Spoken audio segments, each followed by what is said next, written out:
दोस्तों नमस्कार, मैं हूं राजकुमार सिंह। आज बात करेंगे देश की राजनीति की दशा और दिशा बदल सकने वाले जेन जी आंदोलन की। आखिरकार केंद्रीय शिक्षा मंत्री धर्मेंद्र प्रधान का इस्तीफा हो गया और 37 दिनों से दिल्ली के जंतर मंतर पर प्रदर्शन कर रहे छात्र 25 जुलाई की रात वापस लौट गए। खासकर पिछले एक सप्ताह में दिल्ली में और आखिर के 2 दिन देश भर में जो कुछ हुआ वह भारतीय राजनीति पर दूरगामी असर डाल सकता है। 12 साल में पहली बार नरेंद्र मोदी सरकार के किसी मंत्री को जनता के दबाव में इस्तीफा देना पड़ा तो केंद्रीय मंत्री राजनाथ सिंह का वह बयान फिर से चर्चा में आ गया कि यह एनडीए सरकार है, इसमें इस्तीफे नहीं होते। वैसे मोदी के प्रधानमंत्रित्व काल में इस्तीफा देने वाले धर्मेंद्र प्रधान दूसरे मंत्री हैं। 2018 में विदेश राज्य मंत्री एमजे अकबर ने भी इस्तीफा दिया था, पर उसका कारण मी टू विवाद था। धर्मेंद्र प्रधान ने देशवासियों के मंसूबे नाकाम करने के लिए इस्तीफा देने की बात कही है। बीजेपी नेताओं और मंत्रियों में धर्मेंद्र प्रधान की प्रशंसा करने की होड़ उन्हें खलनायक से फिर नायक बनाने की कोशिश लगती है, पर यह पब्लिक है और सब जानती है। दरअसल प्रधान का इस्तीफा मन से नहीं, मजबूरी में हुआ है।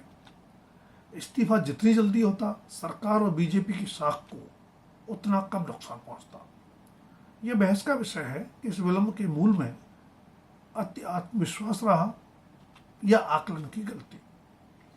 सर्वोच्च न्यायालय के मुख्य न्यायाधीश की एक टिप्पणी पर प्रतिक्रिया स्वरूप सोशल मीडिया पर बनी कॉकरोच जनता पार्टी यानी सीजेपी जंतर मंतर पर प्रदर्शन से सरकार को झुका देगी, यह कल्पना भी मुश्किल थी।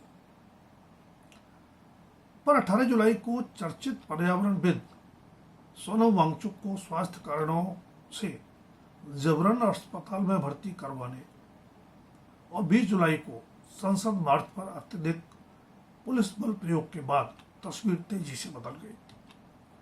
सीजेपी कार्यकर्ता 20 जून से जंतर मंतर पर प्रदर्शन कर रहे थे, लेकिन उन्हें किसी ने भी गंभीरता से नहीं लिया, न सरकार ने और न ही मीडिया ने। 28 जून को सोनम वांगचुक के प्रदर्शनकारियों का समर्थन करते हुए वहां आमरण अनशन पर बैठ जाने के बाद स्थितियां कुछ बदली, पर सरकार को गंभीरता का एहसास 20 जुलाई को ही हुआ। तभी आनंद फानंद में सीजेपी से संवाद शुरू किया गया। दरअसल 18 जुलाई को स्वास्थ्य कारणों से वांगचुक को अस्पताल शिफ्ट करने से लेकर छात्रों के 20 जुलाई के संसद मार्च को बलपूर्वक रोकने तक सरकार ने हर संभव उपाय किए और हालात बेकाबू होने पर ही संवाद शुरू किया।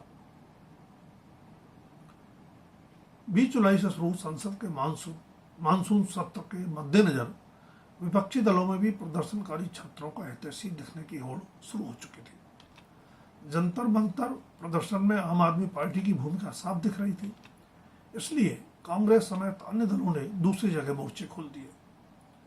नेता प्रतिपक्ष राहुल गांधी तो 21 जुलाई को प्रधानमंत्री के आवास के बाहर ही धरने पर बैठ गए। जाहिर है वहां से हटा भी दिए गए, लेकिन सरकार को हालात हाथ से निकल जाने का एहसास हो गया। कैबिनेट द्वारा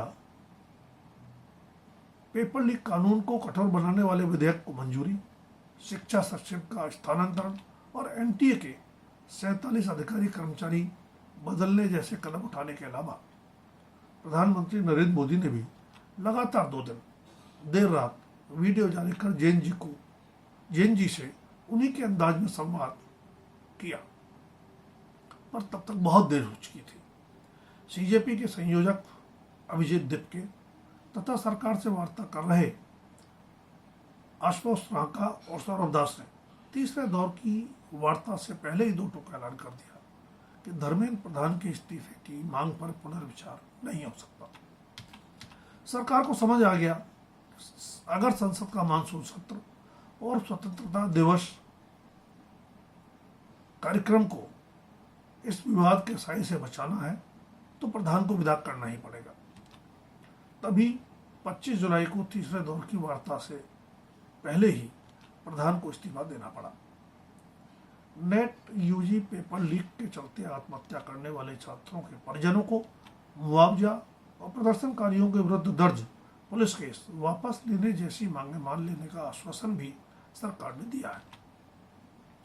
यह चर्चित छात्र आंदोलन बार बार पेपर लीक रुकवाने की मंशा से प्रेरित था, जिसके लिए शिक्षा और परीक्षा व्यवस्था में आमूलचूल परिवर्तनों की दरकार है। सरकार ने भी हर संभव कदम उठाने का आश्वासन दिया है, पर अतीत के अनुभवों के मद्देनजर परिणामों का इंतजार सभी को रहेगा। छात्र प्रदर्शनकारियों के वापस लौट जाने से निश्चय ही सरकार को राहत मिली होगी, लेकिन जाने से पहले जश्न मनाते हुए जैसे राजनीतिक नारे लगाए गए, उनसे साफ है कि अन्य बड़े मुद्दों पर भी ऐसे आंदोलन की पुनरावृत्ति हो सकती है। आक्रामक विपक्ष की चुनौतियों से भी अभी पार पाना शेष है।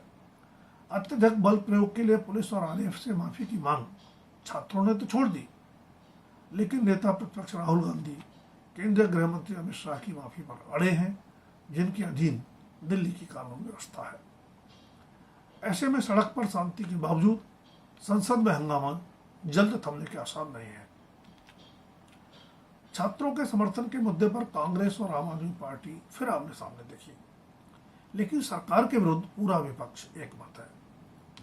बजट सत्र में 17 अप्रैल को परिसीमन विधेयक पर सरकार को पराजित करने के बाद विपक्ष को न सिर्फ चुनावी हार झेलनी पड़ी, बल्कि ममता बनर्जी की तृणमूल कांग्रेस और उद्धव ठाकरे की शिवसेना में टूट भी हो चुकी है।